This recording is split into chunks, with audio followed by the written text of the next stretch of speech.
O filho do empresário lutava pela vida e no gramado diante da mansão, Júlia se ajoelhou e fechou as mãos de Enzo entre as dela, impedindo que ele desistisse naquele segundo. Otávio ficou agachado a poucos metros, imóvel, vendo a cadeira de rodas ao lado e percebendo que a resistência do menino ainda estava ali. Otávio não se moveu.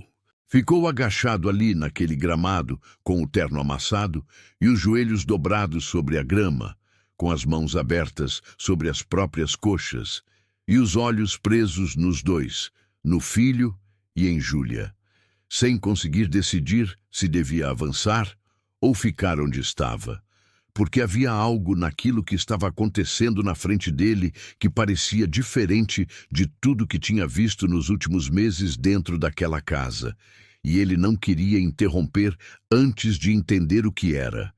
Antes de ter certeza de que não ia quebrar, algo que estava se formando ali com uma fragilidade que ele reconhecia, mas não sabia nomear ainda. Enzo estava de pé.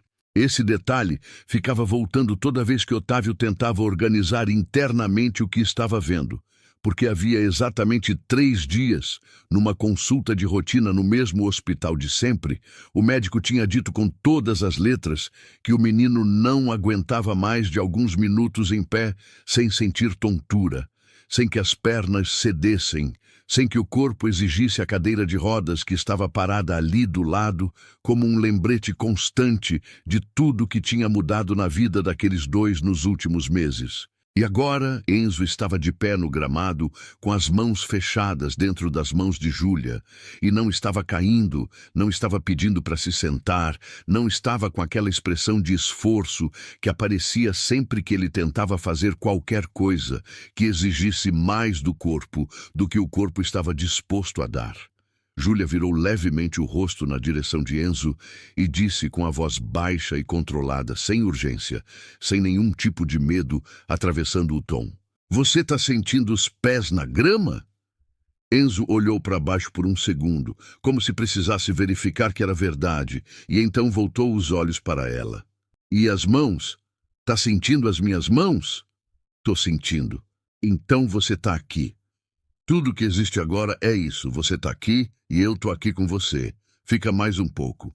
O menino assentiu com a cabeça uma vez, devagar, sem soltar as mãos dela.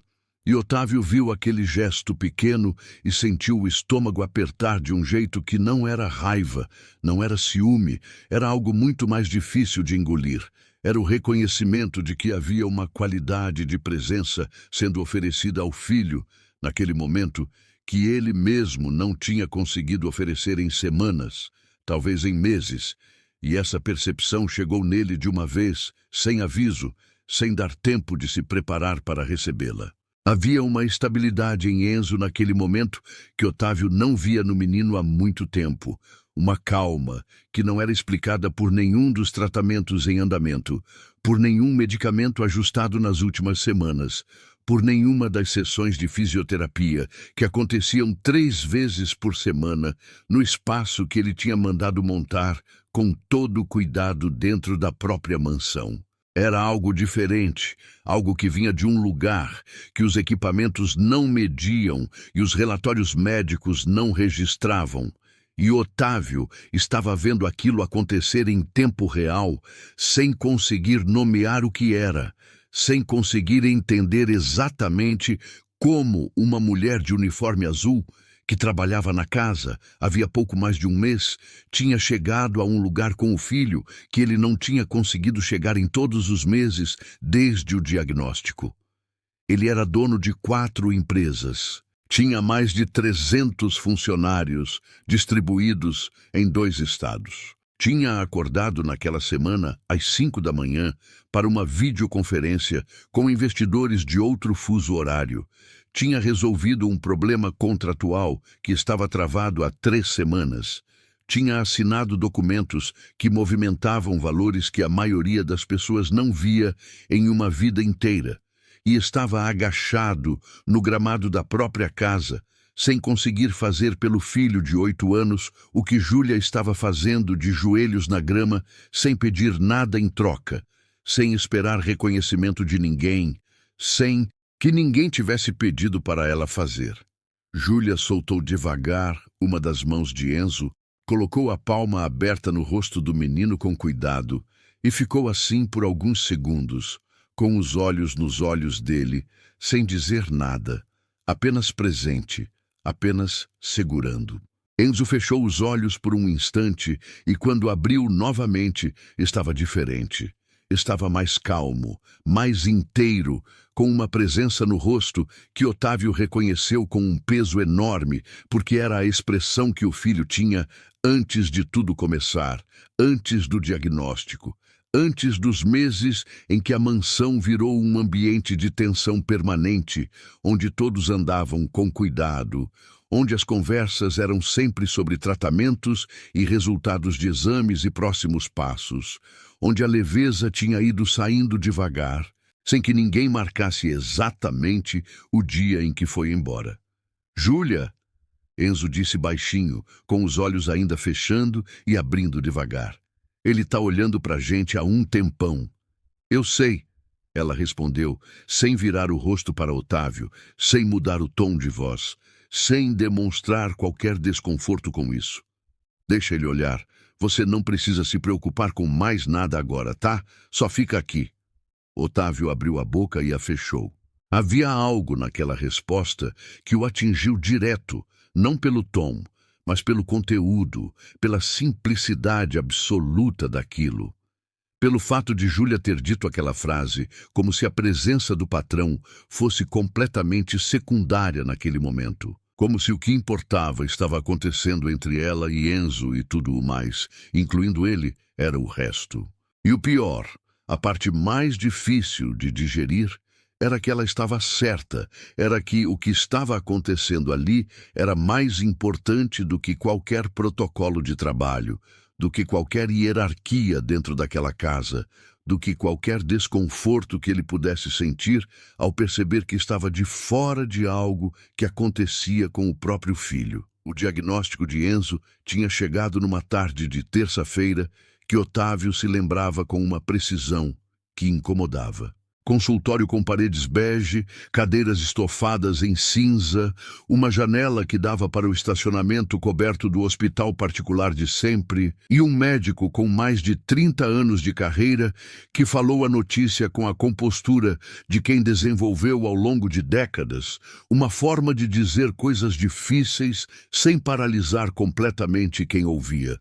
Otávio tinha ouvido cada palavra com a mente funcionando em modo de resolução de problema, mapeando próximos passos enquanto ouvia o diagnóstico, calculando quais especialistas acionar primeiro, estruturando mentalmente o que precisaria mover para garantir o melhor tratamento disponível no menor tempo possível. Porque era assim que ele funcionava, era assim que tinha chegado onde estava, resolvendo, agindo, avançando. O que ele não fez naquele consultório, e que levou semanas para perceber que não tinha feito, foi olhar para o filho durante aquela conversa. Enzo estava sentado na cadeira ao lado dele, com as mãos no colo. Os dedos entrelaçados, com uma força que os nós dos dedos mostravam, os olhos fixos no chão, os pés que não chegavam no chão balançando levemente no ar, ouvindo o próprio diagnóstico sendo explicado para o pai, como se ele não estivesse presente na sala, como se aquilo fosse uma conversa técnica entre dois adultos sobre um assunto que não dizia respeito a ele diretamente. E Otávio não tinha olhado para o filho uma única vez durante toda aquela explicação. Tinha saído do consultório com uma lista mental de providências e com o filho quieto caminhando ao lado, e no carro de volta para a mansão, em 45 minutos de trânsito pesado, nenhum dos dois tinha dito uma palavra. Otávio usou aquele silêncio para estruturar os próximos passos na cabeça, para organizar o que ia precisar delegar e o que ia precisar conduzir pessoalmente.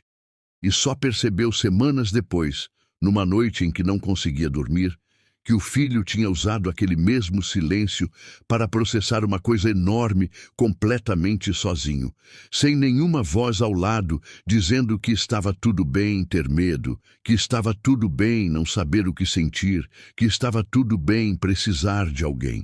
Nos meses seguintes, tudo que Otávio fez foi correto do ponto de vista prático e organizado. Contratou uma equipe médica de referência nacional com os melhores profissionais disponíveis na área. Montou um espaço completo de tratamento dentro da própria mansão para que Enzo não precisasse se deslocar constantemente para o hospital. Reorganizou a agenda de trabalho para ter janelas maiores de disponibilidade, e essas janelas existiam de fato, mas eram preenchidas com reuniões sobre o tratamento, com ligações para os médicos, com leitura e interpretação de relatórios e exames, com a logística complexa de cuidar de uma criança com uma condição séria dentro de uma casa grande, com muitos funcionários e muitas variáveis para administrar. O que não acontecia, o que ia ficando de lado enquanto tudo mais era resolvido com eficiência, era o simples. Alguém entrar no quarto de Enzo sem pauta. Sentar do lado dele sem ter nada específico para resolver ou comunicar. Perguntar não sobre como o corpo estava, não sobre a dor, não sobre o próximo exame ou o resultado anterior, mas sobre o que o menino estava pensando, o que queria quando ficasse bem, o que ficava rodando na cabeça dele nas horas em que o quarto ficava quieto demais e o silêncio pesava mais do que deveria pesar. Aquele espaço tinha ficado vazio, e nenhum equipamento, nenhum profissional contratado, nenhuma estrutura montada com todo esmero tinha preenchido aquele lugar específico, porque aquele lugar só podia ser preenchido com presença real, com atenção que não tinha objetivo por trás, com o tipo de tempo que se doa sem esperar nada de volta. Júlia tinha chegado na casa havia 38 dias.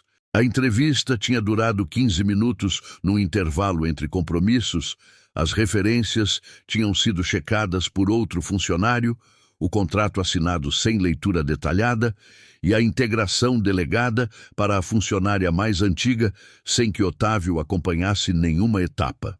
Era uma vaga que precisava ser preenchida, havia uma candidata com as qualificações certas, o processo estava concluído e Otávio tinha arquivado aquilo na parte da mente reservada para a gestão doméstica e não tinha aberto de novo.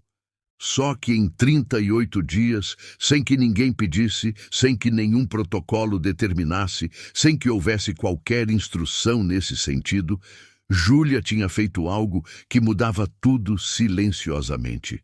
Tinha começado a tratar Enzo como pessoa, não como paciente que precisava de supervisão, não como filho do patrão que precisava de cuidado especial por razões óbvias, mas como alguém com pensamentos próprios, com opiniões fortes, com histórias para contar, com um interior inteiro funcionando a todo vapor, independente de qualquer coisa que o corpo estivesse passando.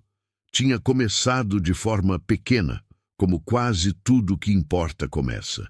Enzo estava num corredor numa manhã de segunda-feira, sentado na cadeira de rodas, com um livro grosso no colo, que não estava lendo, olhando pela janela com os olhos vagos e a expressão de quem está presente no espaço, mas ausente de si mesmo. E Júlia estava passando por ali com material de limpeza quando parou, olhou para o menino por um instante e disse sem cerimônia nenhuma: "Esse livro é bom?" Enzo olhou para ela com uma surpresa genuína, porque a maioria das pessoas que passava por aquele corredor nos últimos meses dizia bom dia com um sorriso cuidadoso, perguntava como ele estava se sentindo com um tom específico e seguia em frente com a resposta ou sem ela. E ninguém jamais tinha parado por causa do livro, ninguém tinha olhado para o objeto que ele tinha nas mãos como se o objeto existisse por si mesmo. "Eu ainda não comecei", ele disse. "Por que não?" Ela perguntou.